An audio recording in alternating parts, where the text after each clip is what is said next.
Rhode Island, and Congressman Mike Rogers of Michigan. Thank you both so much. Well, we had sort of two different versions here so far on the show, and that is Senator Schumer saying, oh, well, I think we'll get a deal and it'll include a tax on the wealthy. And we heard Senator Barrasso say it's not going to happen. These cuts are going into effect. It is hard for me to believe that things are as dire as these military men lay out, and Congress is going to let it happen.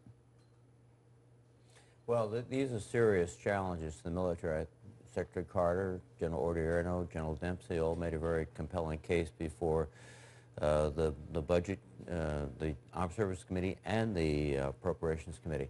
I don't think it has to happen. Senator Reid, Harry Reid, proposed legislation that would defer the sequestration to the next year. It would be paid for in a balanced way by additional revenue as well as additional reductions in spending. Indeed.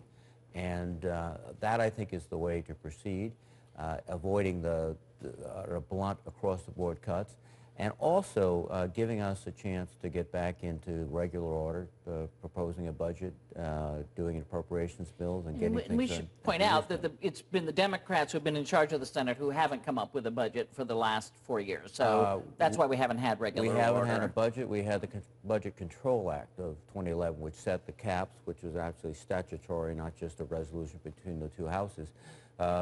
Senator Murray is working on a budget right now, and we hope we can get that done. But we need time, so the sequestration will preempt us from getting a budget done and other factors. It's kind of always that you guys need more time, and that can we put it off till next year? And I guess what's to me, it's a little bit like the fiscal cliff, only now it involves the military and these men saying, oh, well, we won't be able to do this, and the force will be hollowed out, et cetera, et cetera. Answer me this. If these cuts not just go into effect, but are allowed to stay in effect, let's say nothing gets done even after that March 1st deadline, will the U.S. be less safe as a result of these across-the-board cuts?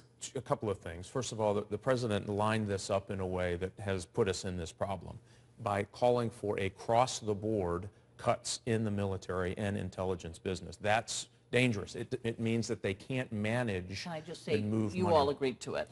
Well, yes, but this was this was the proposal by the president. So some notion that it has been shifted to the Republicans. I want to see a way out of this for the simple reason that when you have that across-the-board cut, it is damaging to our national security and our national defense for the simple reason that they can't manage the reductions in spending.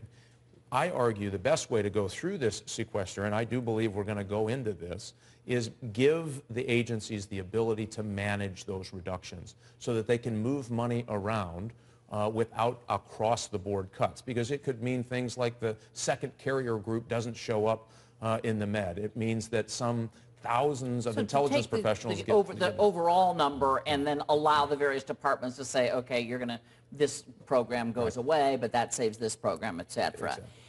But I think there's another aspect here, too, is that even if you give flexibility, you still have significant reduction. It's not just defense, it's education, it's border security, et cetera. So there's a better way to do this, and that's the way we propose by simply arithmetic. If it's all cuts, then it's going to be very, very difficult. That's why I think you need additional revenue. Senator McConnell called it a political stunt, the Democrats' proposal, because it includes that millionaire's tax, which, frankly, I don't know how many votes you all have had in the Senate on the millionaire's tax, but it never passes.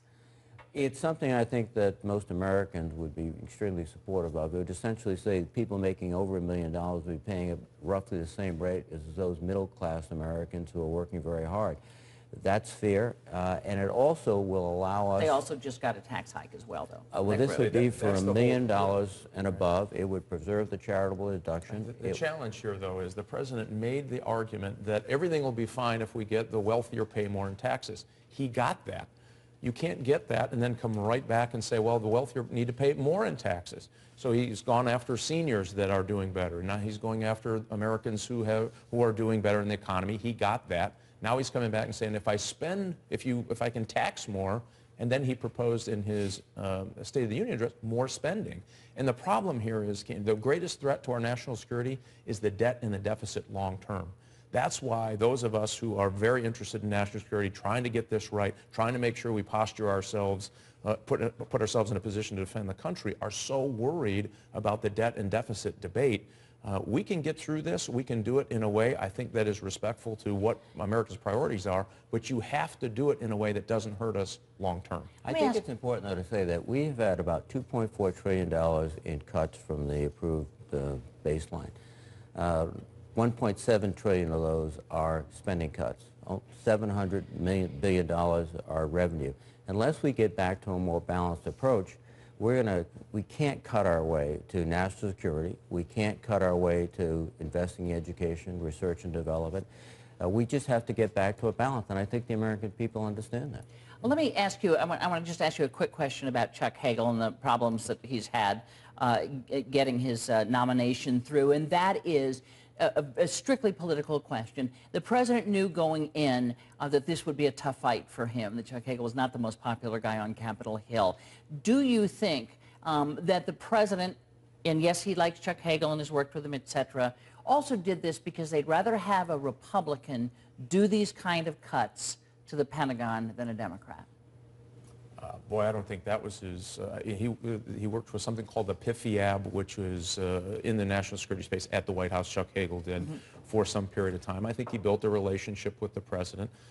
He is a Vietnam veteran, a decorated Vietnam veteran at that, and I think that's why the president selected him. The problem was, I think the Senate now, and certainly Senator Reid can talk to this better than I can, are having some difficulty, both sides of the aisle, seeing if he is able and ready to lead the Pentagon in what's some very difficult times ahead. I think Mike's exactly right about why he was chosen. He's got the experience, not only as a combat veteran, but as a business leader, as the second deputy head of VA and the Reagan administration, and he's got the confidence of the president. So I don't think this was designed to provoke a fight. I think, in fact, what's happened is a very unusual, unprecedented review, asking for speeches, going back 5 years, asking for all sorts of material. We've never requested a confirmation before.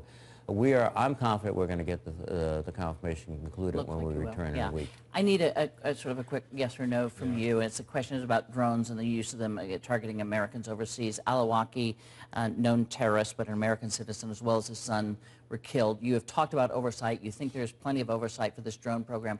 Were you told in advance of those two killings?